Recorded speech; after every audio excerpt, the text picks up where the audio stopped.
तो आज हम गोस इलेक्ट्रॉनिक्स का पार्ट 2 देखेंगे। जैसा कि हमने पार्ट 1 में देखा, चानरे और सेंसिक पड़ोसी हैं, बट चानरे सेंसिक की बात नहीं मानती है कि वो उसका पड़ोसी है, और ये देखने के लिए चानरे सेंसिक के घर में जाती है। अब चानरे को यकीन हो गया कि सेंसिक उसका पड़ोसी है। चानरे बोलती है सेंसिक से कि ऑफिस के बाहर हम एक दूसरे के लिए अजनबी है, तो भूल जाओ कि हम पड़ोसी हैं, और इतना बोल के वो चली जाती है। और अब दोनों ऑफिस जाने लगते हैं, और चानरे अपना कूड़ा जो ली सेंसिक के घर पे छोड़ के चली आई थी। तब सेंसिक चानरे का पीछा करता है। चानरे बिना सेंसिक की बात सुने हुए बोलती है कि मैंने मना किया ना, ऑफिस के बाहर हम अजनबी है, तो मेरा पीछा करना बंद करो। तब सेंसिक बोलता है, सीनियर आप अपना कूड़ा मेरे घर पे भूल गई थी। इतना बोल के सेंसिक वहाँ से जाने लगता है। तब चानरे बोलती है, तुम मुझे इग्नोर कर रहे हो? सेंसिक बोलता है, नहीं, मैं बस स्टॉप जा रहा हूँ, मुझे बस पकड़ना है। तब चानरे बोलती है, हाँ हाँ मैं भी जा रही हूँ बस पकड़ने। और दोनों बस पकड़ने चले जाते हैं। और अब मतान भी ऑफिस ज्वाइन करने आ गया था, और मतान प्लेन से लैंड करता है क्योंकि वो पावर ग्रुप का इकलौता वारिस है। तभी चानरे ऑफिस पहुंचती है, जो कि लेट हो चुकी थी क्योंकि चानरे ने गलत बस पकड़ लिया था। तभी मैनेजर बोलते हैं, सीनियर अब तुम भी लेट होने लगी। और इधर मतान भी आ ही गया था, जो कंपनी के बिल्कुल पास ही उतरता है।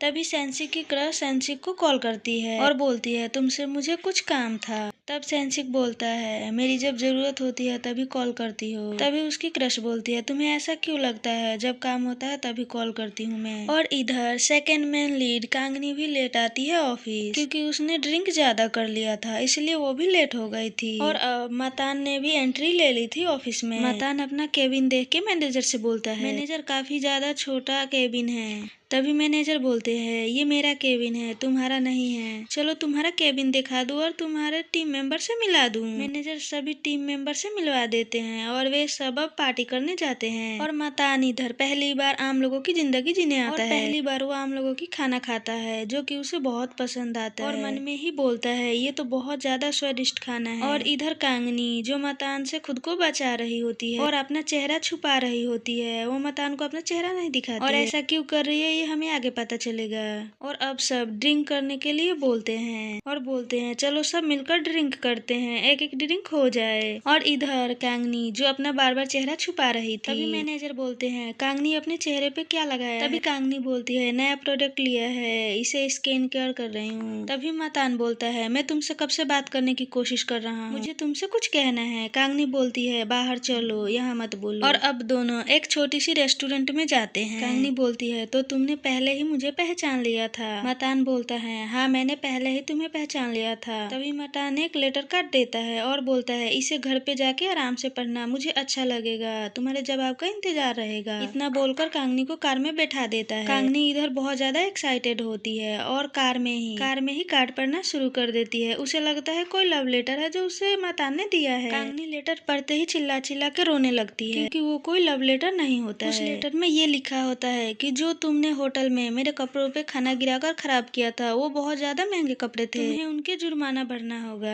ये सब पढ़ते ही कांगनी रोने लगती है, क्योंकि वो पहले से ही बहुत ज्यादा गरीब होती है। उस लेटर में इतना ज्यादा जुर्माना लिखा होता है, वो सोचती है कहाँ से भरूंगी। और अब सेंसिक के साथ रहने के लिए कोई आता है जो रूम पार्टनर बनता है, जिसका नाम अजीज होता है, और वो अब सेंसिक के साथ रहता है। सेंसिक अजीज से बोलता है, ये बहुत ही शांत जगह है, यहाँ कोई शोर शराबा नहीं। अजीज बोलता है, मुझे ऐसी जगह बहुत पसंद है। दोनों बात कर ही रहे थे, तभी चानरे आ जाती है, जो दरवाजे को जोर जोर से पीटने लगती है और चिल्लाती है और बोलती है, सेंसिक दरवाजा खोलो, मुझे बचाओ, मेरी मदद करो, और जोर जोर से दरवाजा पीटने लगती है। ये सुनकर अजीज बाहर आता है, और अजीज जैसे ही दरवाजा खोलता है, ऐसे ही चानरे गिर जाती है और बोलती है, तुम कौन हो, सेंसिक कहाँ है? अजीज बोलता है, तुम कौन हो और यहाँ क्या कर रही हो? और बोलता है, ये मेरा भी रूम है, इसमें मैं रहता हूँ। तभी सेंसिक बाहर आता है, और चानरे बहुत ज्यादा डरी होती है, तभी सेंसिक को पकड़ लेती है। तभी वे दोनों गिर जाते हैं, और तभी सेंसिक की क्रश आ जाती है और बोलती है, लगता है तुम काफी ज्यादा बिजी हो। सेंसिक बोलता है, ऐसा कुछ नहीं है, तुम गलत समझ रही हो। बट उसकी क्रश एक भी बात नहीं मानती है। वो बहुत कोशिश करता है उसे समझाने की, बट वो बात नहीं मानती है। और इधर चानरे जो बहुत ज्यादा डरी होती है और ज्यादा चिपकने लगती है। सेंसिक बहुत कोशिश करता है उसे हटाने की, बट वो नहीं हटती है। उसकी क्रश बोलती है, मुझे लगता है तुम और भी ज्यादा बिजी हो, तो मैं चलती हूँ,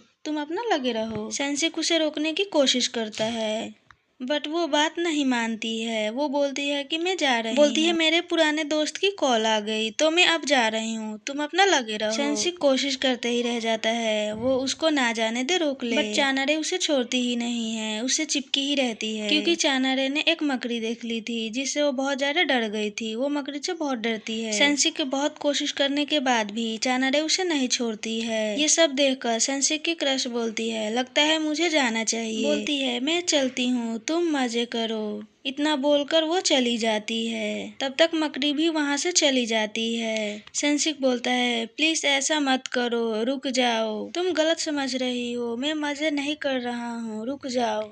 और वो चली जाती है। तभी चानारे भी उसे छोड़ देती है। चानारे बोलती है सॉरी सेंसिक, मैं बहुत ज्यादा डर गई थी, और सेंसिक के साथ उसके घर में चली जाती है। तभी सेंसिक अजीत से बोलता है अब तो वो गलत सोच रही होगी, अब तो वो मानेगी भी नहीं मेरे से। और उधर चानारे भी चुपचाप बैठी होती है। सेकंड पार्ट में बस इतना ही। Thanks for watching, like and subscribe. इसका थर्ड पार्ट जल्द ही आएगा।